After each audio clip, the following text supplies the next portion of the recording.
don't belong here. How the hell she get her own tear? In my heart, y'all put no fear. Fuck you, nigga, just to be clear. I'm tired of all of y'all fake misses, acting like you really fuck with me. See you skimming really want my spot. You claim me bully, but I know you not.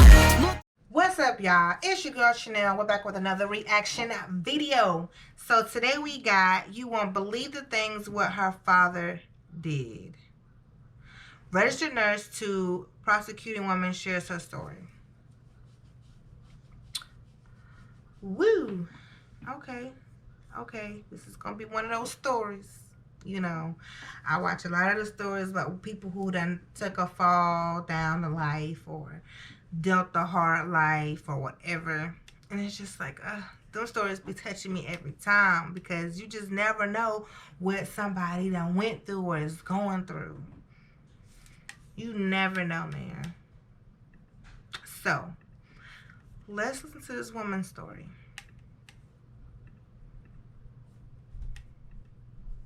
Sarah. Good afternoon, Sarah. Good afternoon. Tell me a little bit about yourself. Where you from? I'm from Sicklerville. Sicklerville, New Jersey? Okay. How old are you, Sarah? 34. 34? All right. What brings you out here to good old Camden? Drugs? Drugs? Yeah. Okay. What's your drug of choice, Sarah? Fentanyl. Not the fentanyl.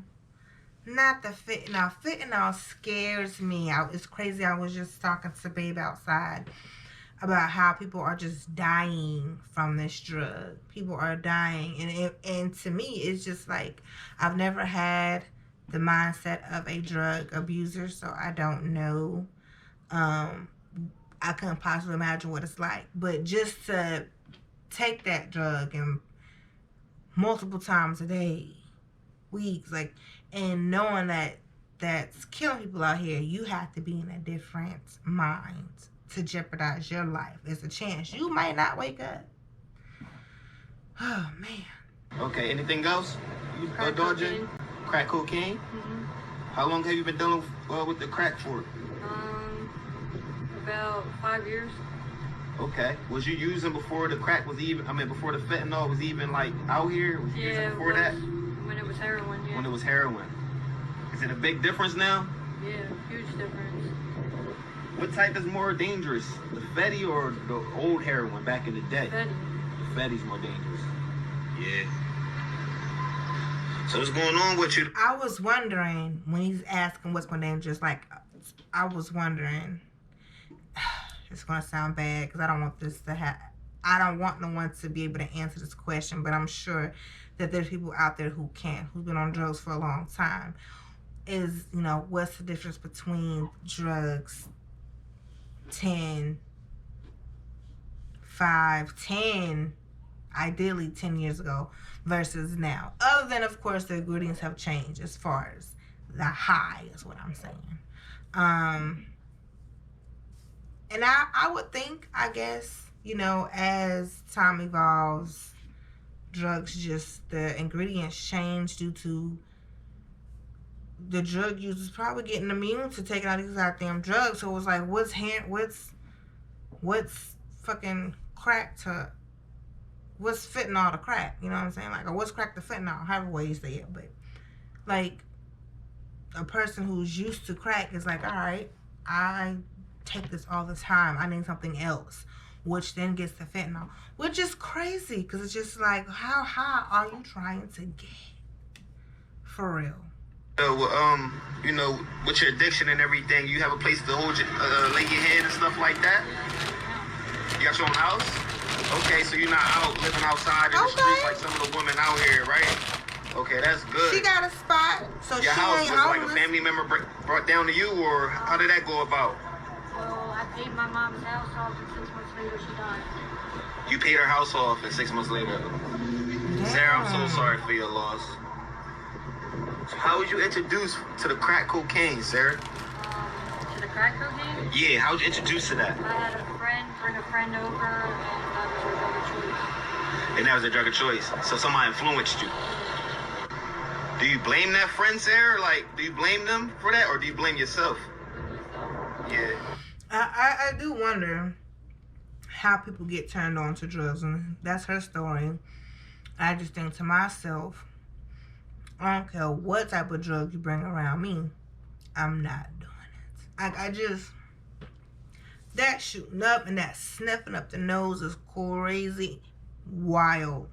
Why? Because you're in charge of your own decisions in life, right? Yeah. So how much you think you spend a day on your habit? You know, the crack and the fetty. Easy, 100, 150. 100 a day? That's an expensive habit, Sarah. Yeah. How you earn to be able to keep up with it? Can you repeat that? I'm sorry. We heard her the first time.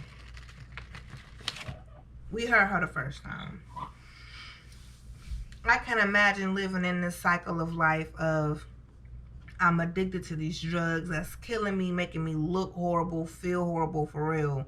I mean, I'm gonna feel good during that high, but then for real, after that high is gone, then what? I feel horrible. I look horrible. That's putting me in compromising situations, but I'm addicted to it, and it's expensive, and how do I get it? Okay, well, I have to sell my body for it. And this constant cycle of selling your body and using drugs, and selling your body and using drugs and selling your body. That is one hell of a tidal wave to get sucked into, and I pray for those who are in those situations, because I cannot possibly think of how a day would go if I was in their shoes. A little loud. Prostitute. Oh. Yeah. It's tough, ain't it? The whole family's dead from it. Your whole family what? It's dead from it. Dead from it? Yeah. They not feeling it. Dead. Oh, they're dead from prostitution or from drugs? Oh, so it runs in your family, right? Yeah. Oh, man. My dad was the first person to ever shoot me up. Wait, Sarah, your father shot you up for the first time, and how old was you? 22. 22? Very young. So that's the first time you ever used? At 22 years old, I or? used pills. Like, Okay. From the doctor, I was in a really bad car accident. Okay. So, That's crazy as hell. What kind of mind did he have as a dad? I'm gonna shoot my daughter up like I shoot up. Like, you don't have no regard of just like not wanting that to be for your kid. Like, she didn't have no chance. Her parents, she said her whole family has died from drugs. So this is what she's used to. And it's sad that people grow up in these conditions, and then the condition becomes their life, and the cycle continues. I'm sure if she has kids or would have had a child, I mean, it's not saying that she couldn't change from having a kid, because in some situations that is needed, but chances are high that that child could be sucked up in the same situation. This is really sad and unfortunate. She didn't have a chance, though. Did your addiction start from the pill epidemic like everybody else's that we interviewed? No. My dad shot me up with cocaine. Yeah. And I was introduced to dope to bring me down. And somebody introduced me to a speedball, which is powder and heroin. Yeah. And I was hooked. Sarah, I don't get like no one with these drugs could like do to somebody. Why would somebody like your father introduce you to that, you know? Knowing that it could ruin your life. Because my dad was a sick individual and he wanted to be with me. What you mean be with you? He wanted to be with Her dad was, okay. Hold on. me. He wanted my mom to die when she killed her. And he wanted us to be together. He was my stepdad, but I was raised. So her stepdaddy was the one who introduced her. And still, nigga, you her stepdad. But you was playing that fatherly figure. So I don't understand how you can even just do this to a child, to your kid. And then, like, you want to be with her? Like, sick individuals. This is disgusting. I feel so bad that she had to go through life like this. Hold on. So your stepfather wanted to be in a relationship with you. So his ideal plan was to start getting you high. Yeah. I never heard a story like that, Sarah. That's heartbroken. It's heartbroken. And his plan was to eliminate your mom out the picture. He did eliminate your mom. 2016, Did he get in trouble for this? now 11 months later, he killed himself. Wow, so he would have got charged for that. But Damn, she just stepdad kills her mom. In the meantime, gets her hooked on drugs because he wants to be with her. That's just a stepdaughter. Then he kills himself. Like, that is trauma. Poor thing. But he He ended up, wanted her. oh my gosh. He hot-shotted her. It was just like, he knew what he was doing. And they thought it was just like a regular overdose. Wow. Hot shot is like making someone OD to die. Oh my gosh.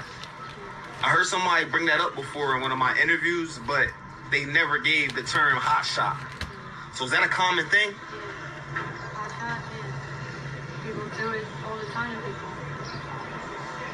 Scary worlds. Damn. So think of all the times we've known people, especially celebrities. Like, I've been hearing a lot of conspiracy theories about celebrities.